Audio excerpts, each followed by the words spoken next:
I used to think the scariest part of working a hospital night shift was the code blues, the adrenaline, the panic, the sound of a life ending. I was wrong. The scariest part isn't the people dying. It's the people who are already gone. I'm going to tell you about a shift I had 3 years ago. I was working security at a major medical center. It was a good job, quiet, mostly walking rounds, checking doors, making sure nobody was where they shouldn't be. But on this specific night, I found something that wasn't supposed to exist. And the part that still keeps me awake, It wasn't a ghost. It wasn't an apparition. It was something else. Something that had been there for a very, very long time. It was 1:30 a.m. The hospital was in its dead hours. The corridors were lined with that pale, sickly, fluorescent light that seems to suck the energy right out of you. Everything was quiet. Usually at this time, my only company was the hum of the vending machines and the occasional squeak of a nurse's cart. I was stationed at the main security desk near the ER entrance. I was monitoring the cameras. Everything looked normal. Empty lobbies, locked pharmacy doors. The cafeteria looked like a graveyard. But there was one camera I always hated checking. Camera 12. Camera 12 was in the basement. It pointed down a long, narrow tunnel that connected the main hospital to the old wing. The original 1920s building that was now mostly used for storage and the morgue. That tunnel had a smell, even through the camera. It smelled like damp concrete and old chemicals. I glanced at camera 12. The feed was flickering as usual, but everything looked still, until I heard the elevator. Elevator 4 is located right next to the tunnel entrance in the old wing. At night, it's programmed to stay at the basement level unless someone calls it. I heard the ding. I looked at the elevator status screen on my desk. Elevator 4 was moving up. I checked the camera feed for the first floor lobby near the old wing. Nobody was waiting. It kept moving. Second floor. Third floor. These floors were all closed at night. They were old admin offices and the former psychiatric ward, which had been empty for years. Then it stopped. The screen read, 5th floor. The 5th floor was the palliative care unit, the unit for people who were actively dying. I didn't think much of it. Maybe a nurse needed to transport something. Then the landline on my desk rang. The caller ID showed Elevator 4. I picked it up. Security, this is Josh. Nothing. Silence. Not the friendly kind, the heavy kind.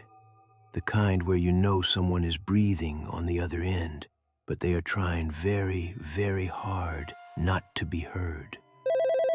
Hello? I said again, louder. Then a voice. It was faint. A woman's voice, but wrong. It sounded wet, raspy, like her throat was full of fluid. It's cold, she whispered. My stomach dropped. Ma'am, are you stuck? What floor are you on? So cold. They forgot me. The line went dead. I ran to elevator 4 in the main lobby and took it straight to the 5th floor. When the doors opened, the air hit me first.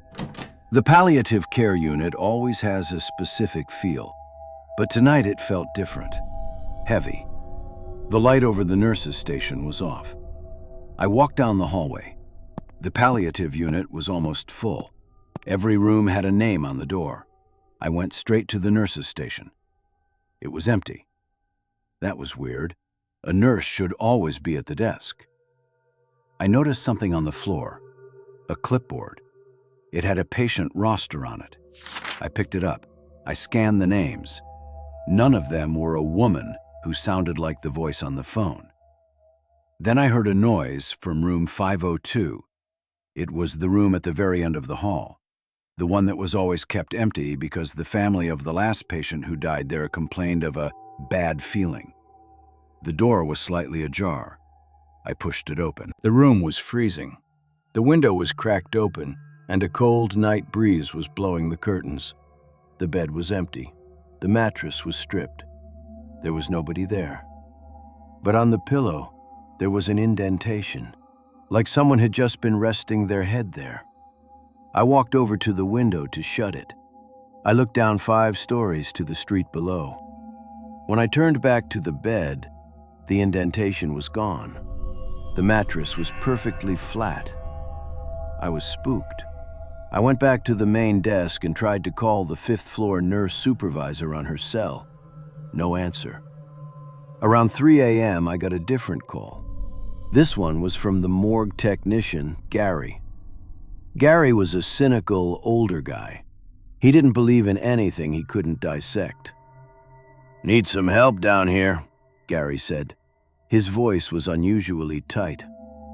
"What's up, Gary?" "Got a new arrival from the 5th floor. Palliative patient. Died about an hour ago. We got him in the cooler, but I need you to help me with the paperwork and the body bag seal. It's being difficult." I hated going to the morgue, but I had to. I took camera 12's tunnel. The air felt like ice. I kept looking over my shoulder, certain I was seeing movement in the flickering shadows between the storage crates. When I got to the morgue, the door was locked. Gary let me in. He was sweating, which was weird because the morgue is kept at 60 degrees. The body was on the steel table. It was an elderly man wrapped in a white sheet. Palliative patient, 5th floor. "What's the problem?" I asked. Gary pointed to the body's chest. He's still doing it." I looked closer. The chest was rising and falling, slowly. Inhale, exhale. My heart hammered against my ribs. "Gary, is he alive? Did you call a code?" "He's not alive," Gary snapped, his voice shaking. "His heart isn't beating. He has no pulse. I checked his eyes. He's been gone for an hour. The RN confirmed death. The supervisor confirmed death. He's gone." "Then why is he breathing?" "It happens sometimes," Gary whispered, quoting a medical textbook. "Residual air in the lungs. Gases escaping. Post-mortem reflex." But this wasn't a reflex. This was rhythmic. This was breathing. Then, the body let out a sound, a low, wet moan. Cold. It was the same sound, the same wet rasp from the elevator phone. I didn't finish that shift. I told Gary I felt sick and I left. But I couldn't let it go. The next day, I came in early. I went to the main HR office, pretending I needed to check on my own shift roster. I asked the clerk if I could see the staff and patient rosters for the old wing from the previous night. I wanted to see who Gary was working with. The clerk looked at me, confused. "The old wing?" "Yeah, the morgue. And elevator 4. She shook her head. "Nobody was assigned to the old wing last night. Gary took a sick day. The morgue was locked all night." My blood ran cold. "Then who was the body? The man from the 5th floor?" She scanned her screen. "We didn't have any palliative care deaths last night. The 5th floor roster was empty." "That's impossible," I said. "I saw the names on the roster. I saw the clipboard at the nurse's station." She turned the screen towards me. "We don't use clipboards, Josh. We haven't used paper rosters on 5th floor palliative care for 5 years. Everything is digital." I went home, and I never went back. Because the most terrifying thing isn't what I saw. It's that whoever was in that morgue, whoever was breathing in elevator 4, they weren't on the list. They weren't on the roster. They weren't patients. And they hadn't just died. They had been forgotten for a very, very long time. And they were finally asking to come back.